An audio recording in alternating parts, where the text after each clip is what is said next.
Morning, this is Gerrit, Dullstroom Forum Neighbourhood Watch. I am at the Dullstroom Town Dam, the outlet, and we have lots of water coming down over the dam wall, down into Lower Town Dam. From there the Crocodile River will run down towards Quena, passing several farms. The crocodile has flooded the Kreisfontein road on the way to Highland Gate, so that road will not be passable for the near future. So please drive safely in the area. There's lots of water coming down from this area.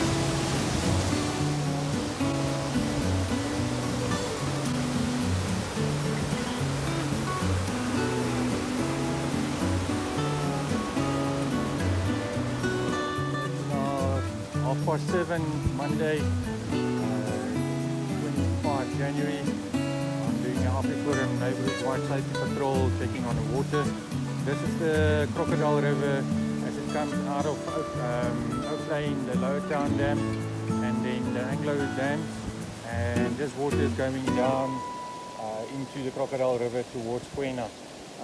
Again, like I said earlier, the Crocodile River has flooded the bridge at Kreisfontein Road, so that road will be closed for the near future.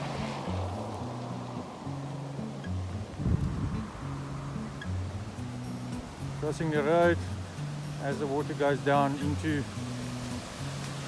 the Crocodile River downstream. There's a lot of water going down, so guys, please be careful downstream.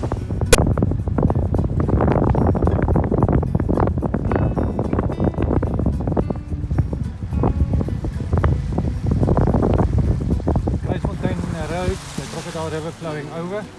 I'm going to go stop quickly and just remove this rubbish here over the bridge, just to make sure the water flows easier.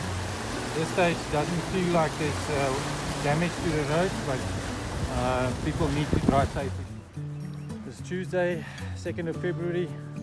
It's now just past 12 o'clock in the afternoon, and this is the inflow of the Crocodile River as it flows into the Dullstroom Town Dam. As you can see, there's a huge amount of water that's flowing through here. We wanted to drive through, but this water is just too deep and too strong to come through with the vehicle. So we're going to turn around, but as you can see, there's a lot of debris that's been washed up into this. So the Crocodile River coming in from the Steenkampsburg catchment area is flowing really, really strong into the town dam.